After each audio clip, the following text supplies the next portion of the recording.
I mean, it's like we're the enemy. We're the bad guys. We have to be dealt with now.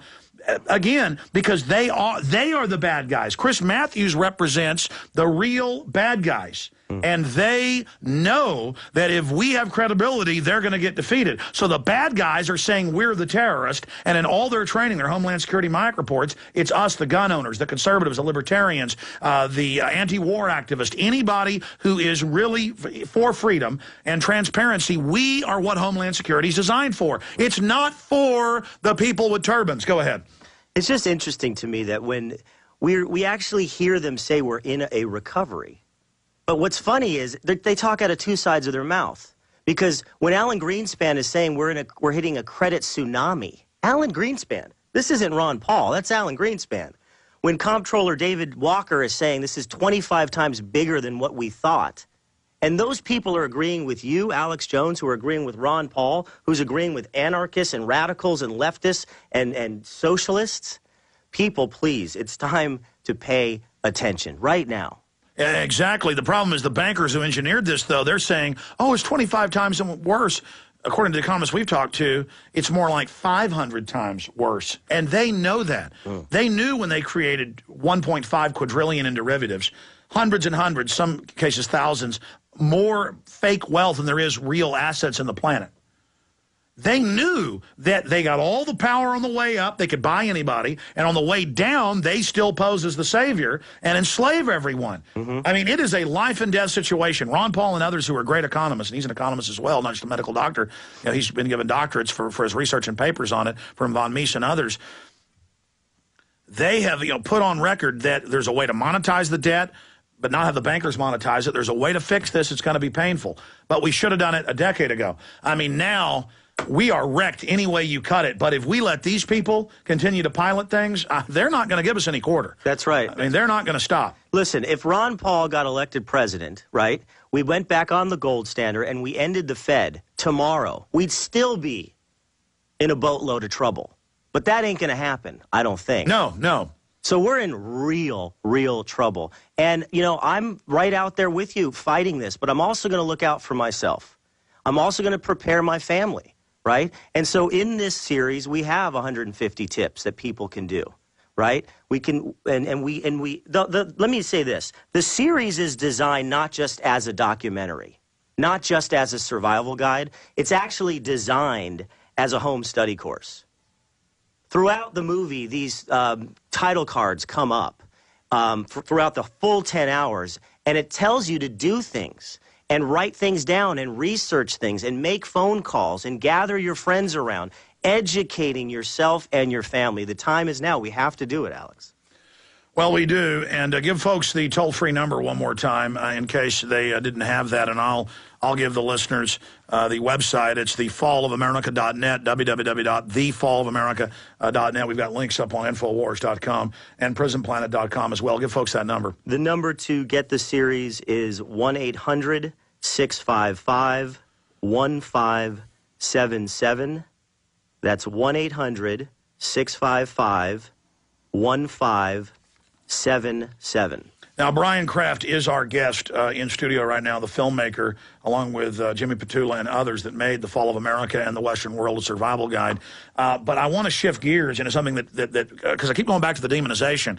The good news is when they demonized Rand Paul in the last 3 weeks and lied about what he said and changed the transcript from Rachel Maddow, where he had a 3-second delay, and he was going, excuse me, yes, I can hear you. She's like, what, yes, you're forgetting about the Civil Rights Act? He says, well, no, I didn't say that. I can't hear. And then they changed the transcript, and that's not even one of his issues. He doesn't even talk about it. It's not on his platform. He made clear he doesn't want to get rid of the Civil Rights Act. But it's another media hoax, just like Howard Dean's not perfect, but he's better than Obama.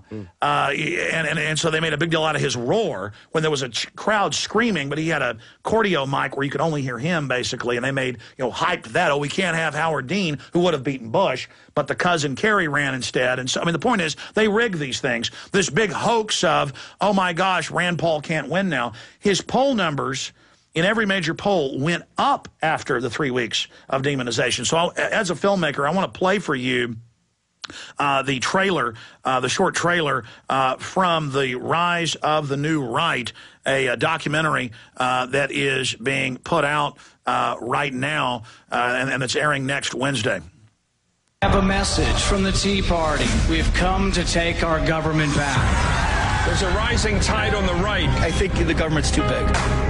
Voiced not just by extremists, but by recruits from the neighborhood. Our president is a liar. The Tea Party is determined to take power. What does that mean for America? We are in deep, Taryn. Deep, deep. I'm Chris Matthews with a hard look at the rise of the new right. Premieres June 16th at 7 on MSNBC. Now, we knew that this was going to be a hit piece early on, but I actually, last night, we got the script sent to us by somebody inside MSNBC that is concerned about it, and it's worse than I even thought. I mean, it is incredible. It implies, word for word, that I'm going to make my listeners go out and murder everyone. It says that this is the same stuff Hitler said and that we're basically the new Hitler and that those of us that don't like what the banks are doing are Nazis with no evidence. I mean, this is a desperation move. What's your take on it? It is a desperation move. Look, the people in power, the elite, they know exactly what they've done. It's planned. It's built into Keynesian economics.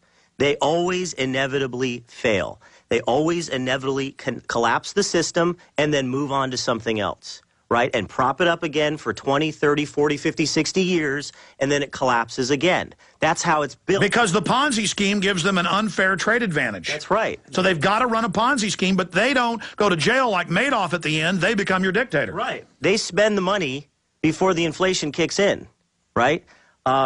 So, of course, they're doing that. We're in a time right now where they are putting their, what would you say, Alex? They're putting the ribbon on their present to the world. Yeah, they're bringing us into the controlled implosion.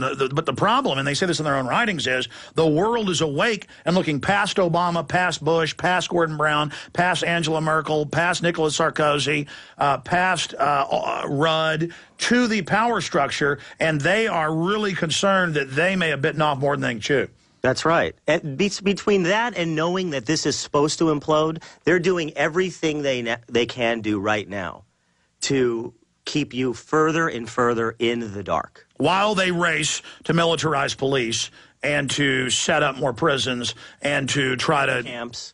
I mean, I think it's important that we quickly talk about what the world could look like when the economy crashes. Yeah, talk about that. Whether it's a year, 2, 3, or 4 years, right? Well, what would we think would happen if there are bread lines? If the supermarket closes and you have not listened to us today, right? And you don't have food for your family, right? And you don't listen to us today and you don't have anything in your safe at home, right? And you can't get to your gold. And you don't have firearms. And you don't have firearms, and you're not off the grid, and you're completely reliant upon the system that has lied to you since birth.